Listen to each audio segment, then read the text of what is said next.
Om Swastiastu. Halo teman-teman, perkenalkan nama saya Nyoman Jatiningsih, NIM 2207030091, Prodi Manajemen Ekonomi kelas C.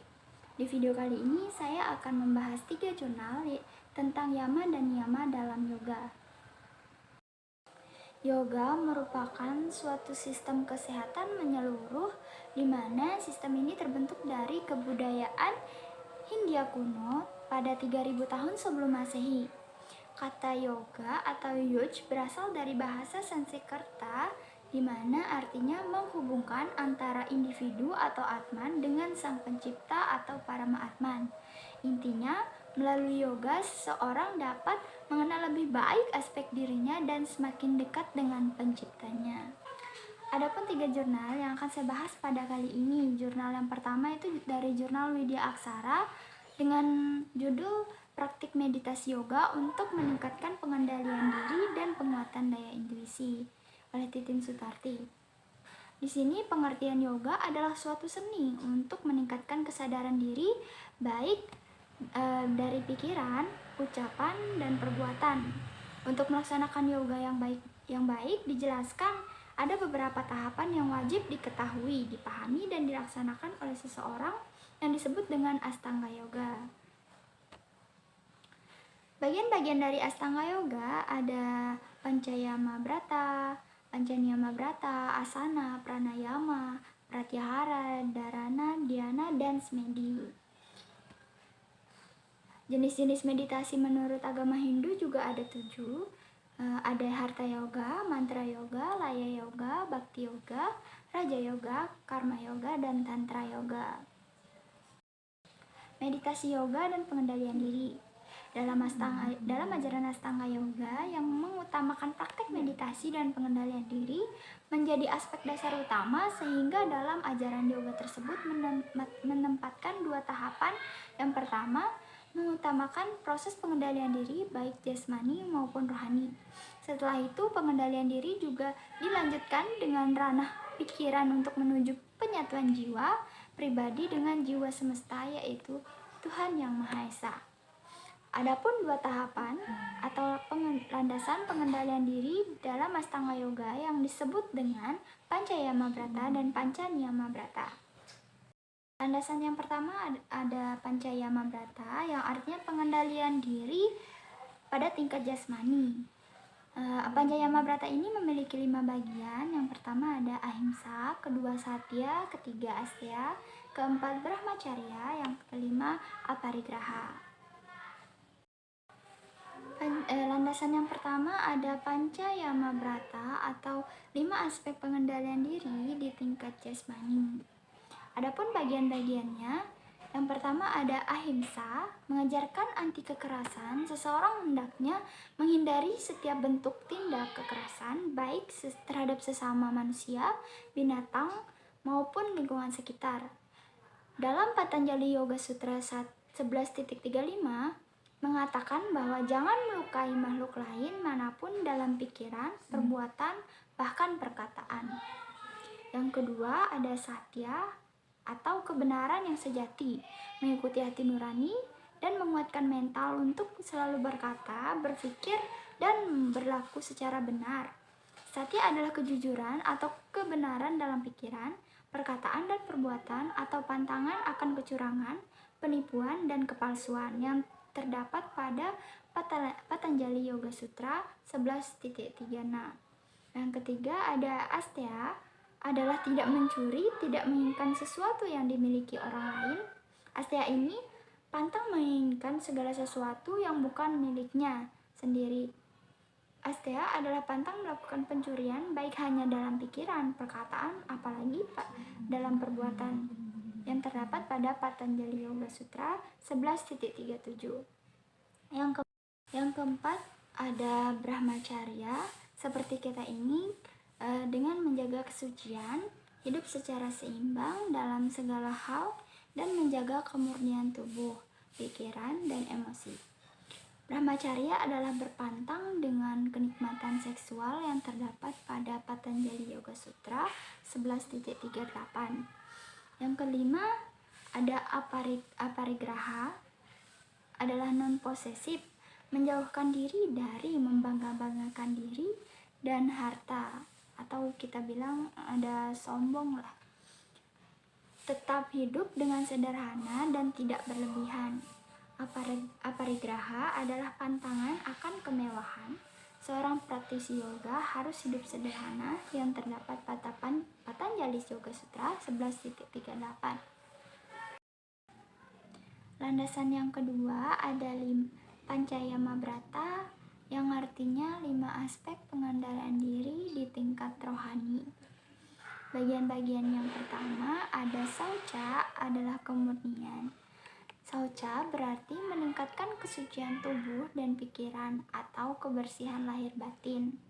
Lambat laun, seseorang yang mengikuti prinsip ini akan mulai mengesampingkan kontak fisik dengan badan orang lain dan membunuh nafsu yang mengakibatkan kotoran dari kontak fisik tersebut, yang terdapat pada Patanjali Yoga Sutra 11.40. Yang kedua, ada Santosa atau kepuasan. Santosa adalah penuh kedamaian, menjaga rasa damai dan rasa puas dalam diri. Hal ini dapat membawa praktisi yoga dalam kesenangan yang tidak terkatakan. Dikatakan dalam kepuasan, terdapat tingkat kesenangan transdental dalam Patanjali Yoga Sutra 11.42. Bagian yang ketiga ada tapa atau mengekang. Tapa adalah ketekunan dan usaha keras melalui pantangan tubuh dan pikiran akan menjadi kuat dan terbebas dari noda dalam aspek spiritual yang terdapat pada Patanjali Yoga Sutra 11.43. Lalu ada bagian yang keempat, yaitu swadhyaya. Swadhyaya ini sama seperti kita, adalah menuntut ilmu, selalu haus akan ilmu dan memiliki hasrat untuk terus memperdalam ilmu. Yang kelima ada Iswara Pranidhana, yang artinya menghormati Tuhan dan ajaran agama yang ada. Iswara Pranidhana berarti penyerahan dan pengabdian kepada Sang Yang Widi yang akan menghantarkan seseorang kepada tingkat semedi yang terdapat pada Patanjali Yoga Sutra 11.45. Hubungan meditasi dengan kekuatan intuisi. Meditasi atau yoga merupakan suatu pola dan cara yang dilakukan manusia untuk bisa menenangkan diri dan memurnikan serta menjernihkan pikiran. Kondisi pikiran yang jernih dan tenang, maka intuisi dan atau bisikan yang murni akan mudah masuk dan muncul atau berkembang dalam diri seseorang. Dengan berkembangnya intuisi ini akan menjadikan seseorang lebih bisa memahami akan hakikat dirinya dan lebih bisa mendekatkan diri dengan spirit rohani yang menjadi jalan mendekatkan diri kepada Yang Maha Kuasa. Latihan dan pelaksanakan meditasi dan yoga yang dilakukan secara terus-menerus dan konsisten akan mempermudah dan memperkuat daya serap dan tangkap intuisi. Latihan yang berkesinambungan ini akan membawa ketenangan dan kedamaian serta kestabilan emosi yang mendasar sehingga kesadaran dan intuisi ini bisa menyelimuti dalam kehidupan manusia.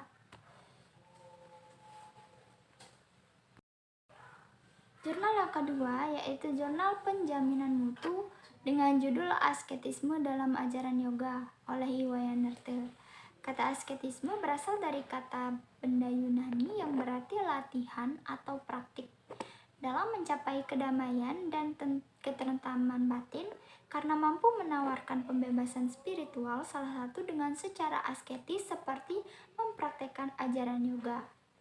Pemahaman tentang asketisme adalah latihan-latihan disiplin rohani penyangkalan diri untuk mendapatkan kemampuan dalam pengendalian diri, melatih kehendak, pikiran, dan jiwa untuk mencapai kehidupan rohani yang lebih tinggi. Yoga dan asketisme. Dengan latihan-latihan yoga, maka akan menghasilkan kebahagiaan suasana jiwa dan kesadaran intuitif yang halus. Keseimbangan pengaturan produksi serotonin secara bertahap, maka seseorang akan merasakan keadaan semakin damai dalam memasuki kesadaran yang lebih tinggi. Agar secara instinktif tidak berharap muncul pemikiran-pemikiran yang bersifat himsa misalnya, maka hadirkan selalu yang berlawanan. yaitu dengan ahimsa, membangun semangat persaudaraan cinta kasih, asteya atau ketidakbenaran dengan menghadirkan satya atau kebenaran, steya atau keserakahan dan dari pencurian dihadirkan dengan praktik paksa, bawana asteya, dan sebagainya. Sehingga ajaran yoga secara asketis akan memberikan kekuatan iman, dapat meningkatkan disiplin, hidup baik, mental, pikiran, badan, dan jiwa, serta kesejahteraan hidup. Jurnal yang ketiga adalah jurnal lektur agama dengan judul Penguatan Pendidikan Karakter Hindu dalam Yoga untuk Sisya Pasraman Amerta Sanjiwani. Ajaran yoga dan konsep susila Trikarya Parisuddha dalam yoga. Konsep kesucian dalam yoga sesuai dengan ajaran Trikarya Parisuddha dalam kitab dan sastra suci dapat memberikan gambaran bahwa karakter Hindu sebagai proses kristalisasi antara moralitas berdasarkan nilai, norma, dan ajaran-ajaran agama Hindu merupakan bagian penting dalam pengembangan sumber daya umat. Yoga bukan hanya sekedar aktivitas olahraga biasa, namun jalan spiritual demi membangun kesucian untuk penyatuan sang jiwa, yaitu Atman dengan Parama Atman, jiwa semesta. Sehingga kesucian seharusnya dilakukan dengan perilaku-perilaku yang mencerminkan kebaikan sehingga melatih tubuh dan pikiran agar suci merupakan bagian dari nilai karakter Hindu itu sendiri. Karakter religius dalam konsep parayangan pada ajaran Trikarya Trihitakarana pada pelatihan yoga. Karakter religiusitas berwujudan dalam konsepsi parayangan sebagai aktualisasi nilai susila dalam aktivitas yoga bagi anak-anak pasraman dilakukan dengan melaksanakan pembiasaan berdoa dalam mengawali dan mengakhiri sebuah kegiatan. Mengawali dengan permohonan agar selalu dilancarkan aktivitasnya oleh Tuhan dan mengakhiri dengan tujuan mengucapkan terima kasih atas kelancaran aktivitas yang dilakukan sebagai bentuk pemahaman nilai pendidikan religius untuk membentuk karakter dan akhlak mulia bagi anak-anak. Perilaku atau kegiatan berdoa ini juga sebagai bentuk aktualisasi pemahaman mengenai ajaran yoga juga diharapkan dapat melaksanakan secara berkelanjutan oleh para sisya, baik di lingkungan pasraman, keluarga, dan masyarakat. Ajaran Pancayama dan Yamabrata dalam yoga pada pasraman Amerta Sanjiwani. Ada Sauca yang merupakan ajaran yang mengenai kesucian dalam lahir dan batin, memberikan pemaknaan bahwa peserta didik dalam menjalani kehidupan brahmacarinya harus memiliki kesucian pikiran sehingga fokus aktivitasnya adalah mengisi diri dan dengan berbagai pengetahuan dan pengetahuan suci keagamaan. Lepas dari keinginan keduniawian, maka dalam bahasa Brahmacari yang dituju adalah peningkatan kualitas pengetahuan, bukanlah keduniawian. Sehingga guru Susrusa dan Sauca pada Pancayama Brata melalui kegiatan pelatihan yoga sangat penting untuk ditanamkan mengingat para peserta pelatihan adalah anak-anak dalam masa Brahmacari sehingga tertanam dalam menghormati guru sebagai pemberi pengetahuan dan spiritualitas serta selalu menguatkan kesucian lahir batin. Kemudian ada guru Susrusa yang memiliki makna penghormatan kepada guru dan sauca baik lahir maupun batin. Posisi guru dalam ajaran agama Hindu tidak hanya sekedar individu yang memberikan pengetahuan, namun dalam sisi spiritual fungsi guru begitu luhurnya. Kemudian ada ahimsa sebagai ajaran yang memiliki makna yang tidak menyakiti atau tidak membunuh, memiliki makna bahwa peserta didik harus memahami bahwa menyakiti makhluk hidup tidak diperkenankan, apalagi menyakiti karena tindakan jahil semata, tentu tidak, sangat memberikan makna yang tidak baik. Sehingga melalui ajaran ahimsa dalam yoga sebagai bentuk pengendalian untuk memberikan kedewasaan pemahaman bagaimana peserta didik dapat menyayangi semua makhluk. Asteya adalah tidak mencuri dan awyawahrika, tidak terikat duniawi. Ajaran ini dalam yoga khususnya awyawahrika merupakan tujuan dari pelatihan yoga, Yoga dalam prosesnya untuk melatih tubuh dan pikiran berfungsi untuk mengendalikan indria-indria dan mencegah munculnya perilaku yang tidak baik, sehingga tidak terikat dengan kehidupan duniawi, khususnya pengendalian akan karma atau keinginan, di mana jika karma ini tidak dapat dikendalikan akan menyebabkan manusia tenggelam dalam kehidupan duniawi yang berakibat munculnya perilaku-perilaku yang dilarang dalam ajaran agama dan dharma. Yang terakhir ada Brahmacari. Brahmacari sebagai pemahaman akan etika dalam mencari ilmu pengetahuan, dan Satya adalah kejujuran. Dalam ajaran yoga, untuk menguatkan pemahaman akan pentingnya etika dalam mencari pengetahuan, seorang siswa harus memiliki etika dalam berguru, karena guru dalam ajaran agama Hindu memiliki kedudukan yang sangat tinggi atau penting. Satya adalah kejujuran, bahwa karakter jujur merupakan bagian hal yang sangat diharapkan hadir dalam hidup manusia. Melalui kejujuran, maka setiap perbuatan yang dilakukan akan menghasilkan kebahagiaan. Sehingga melalui ajaran Brahmacari dan Satya dalam Pancayamabrata, melalui pelatihan yoga untuk menguatkan karakter-karakter jujur dalam diri siswa.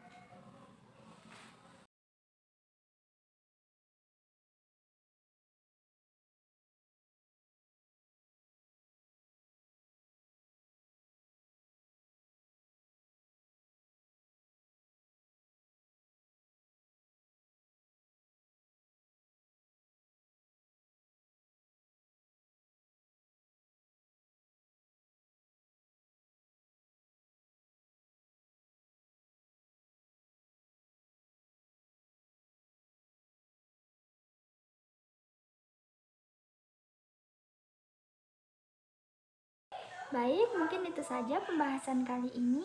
Apabila ada pembahasan atau materi yang salah pada pembahasan kali ini, saya mohon maaf. Saya akhiri dengan Paramasanti. Om Santi Santi Santi. Terima kasih. Bye-bye.